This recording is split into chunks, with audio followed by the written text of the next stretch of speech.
Claudia and welcome to my DIGC330 digital artifact. So in this project I'm using the Japanese PSV dating simulator To Love Ru True Princess as a means of improving my Japanese language fluency. You may have read in my previous blogs that I was using the children's television program Doraemon to improve my Japanese fluency. However, this just wasn't working for me. I found the extremely casual juvenile speech to be too fast and too difficult for me to understand. I also found myself losing interest very quickly as the storylines were not relevant to my interests and were very basic as they were targeted at young Japanese children. All in all, Doraemon and I just weren't working out. My language learning philosophy is that if your method of study isn't engaging, you're not going to learn anything. And I quickly realised that I wasn't learning as much as I'd hoped to. So I set out to change this. As an avid anime fan, I decided to look at some Japanese video games to help me achieve my goal of increasing my Japanese language fluency, because I thought that this might be more interactive and therefore more fun. Coincidentally, my boyfriend James had recently bought the Japanese PS Vita game To Love Ru True Princess from PlayAsia, a website that sells a variety of goods imported from Asia to international markets. Both James and I had only just finished watching all 4 seasons of To Love Ru a few months ago, with Japanese audio and English subtitles, so we were really keen to start chatting up some of our favourite characters in Japanese. No English at all. To give an exceptionally brief overview of the To Love Ru, pronounced Turaburu or trouble in Japanese, it follows Rito, a 15-year-old boy whose house becomes home to a variety of humanoid aliens who all develop crushes on him. I'm actually dressed as one of them today because I have no self-control and I'm always looking for an excuse to cosplay, so I'm Momo today.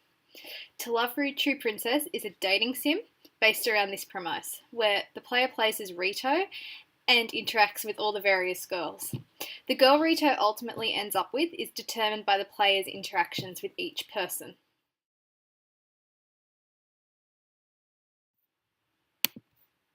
Without going off on too much of a tangent, I feel the need to justify my autoethnographic research method for this project. I used the personal narrative methodology to analyse my experience playing To Love Ru True Princess, as this worked best for my approach. Although the personal narrative style does receive criticism for relying so heavily on one's own thoughts, experiences and research, I felt that this methodology suited my autoethnographic research perfectly and have been careful to include multiple academic sources to validate my findings. Learning Japanese has always been a very personal, emotive experience for me, so I really wanted to look at revolutionising the way I learn the language. In the past, I've embraced more traditional learning styles such as textbooks, drilled repetition and flashcards. However, I feel that I'm now at the level where I can branch off and use more creative mediums to further enhance my fluency. I chose this method because I wanted to test for myself whether using unconventional learning methods had any merit, and also, if I succeeded, to provide other language learners with the inspiration to move beyond their comfort zone and engage with authentic texts from their target language.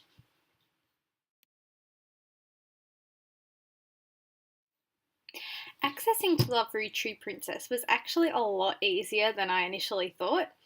The growth in popularity of Japanese popular culture on a global scale, combined with the media demands of diasporic Japanese audiences, have undeniably given rise to websites like PlayAsia, where fans can access exclusive Japanese content and artifacts from almost anywhere in the world. Although you probably won't be able to go out to your local EB Games and purchase an exclusively Japanese title like To Love Ru True Princess, international websites like PlayAsia have contributed to the accessibility of Japanese video games to non-Japanese audiences. Although many Japanese video games never actually get English releases, avid fans can quite easily seek out titles online through resellers like PlayAsia and eBay. Popular gaming titles are often translated into English by bilingual fans and uploaded to the internet to allow non-Japanese speaking audiences to enjoy the games in their own language. Although a fan translation of To Love Ru True Princess was available online, I chose not to use it as I wanted to experience the text completely authentically. 続きから始めますね。 Okay, continue.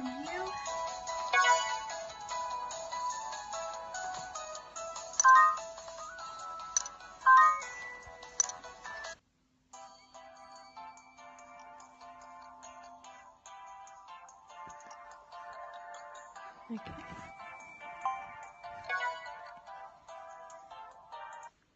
So we're going to his room. うわ、いつの間にか部屋が得体の知れないものでいっぱいになってるぞ。ロロの書き置き？なになに？発明品を整理するからちょっと置かせてと。まあちょっとぐらいならいいか。ベッドの中にまで。なんだこれ。ロロの発明品だよな。あんまり触りたくないけどさすがに邪魔。なんだ？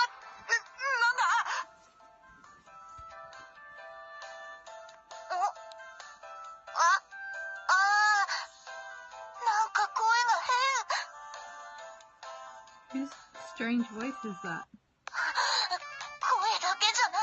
これ、胸ってことは、下は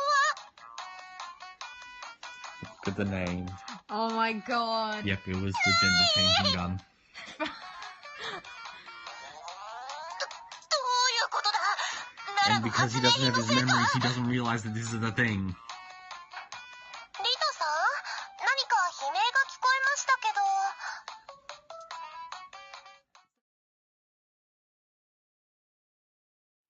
Perhaps one of the most interesting epiphanies I experienced whilst playing the game was that even though the characters still spoke really quickly and the storyline was a lot more complex than Doraemon, I actually understood so much more of what was going on. The most notable feature of the game that helped me was the fact that the characters' verbal speech was reflected in Japanese text at the bottom of the screen. This is a feature I usually tend to overlook in most video games I've played, as I could usually just listen to what the characters are saying.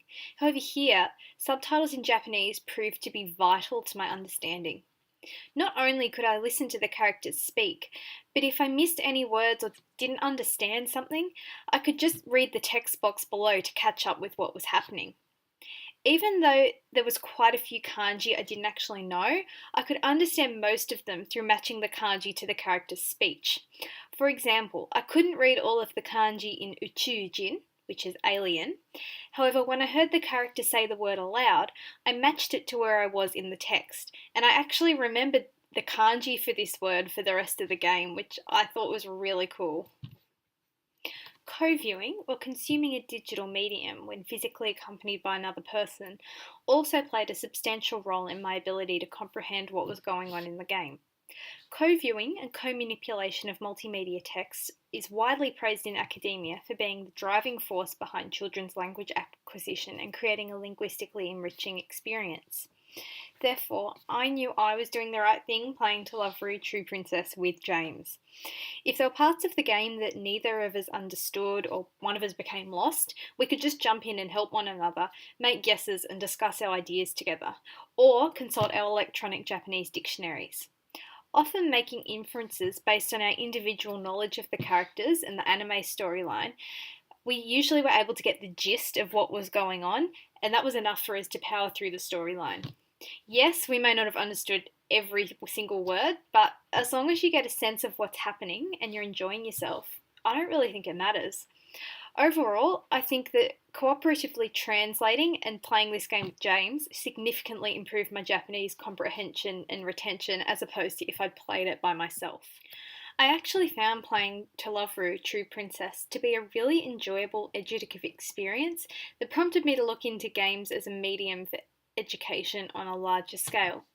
A quick Google search of learn Japanese through video games retrieved thousands of results.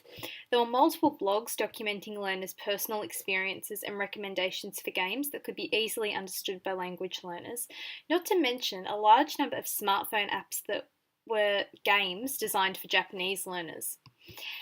An examination of academic literature also revealed that video game-based learning has continued to surge in popularity since the early 2000s due to the immersive and interactive nature of the medium.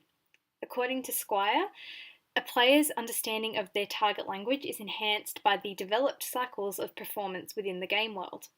This notion was actually reflected in my own experience playing To Love Ru True Princess.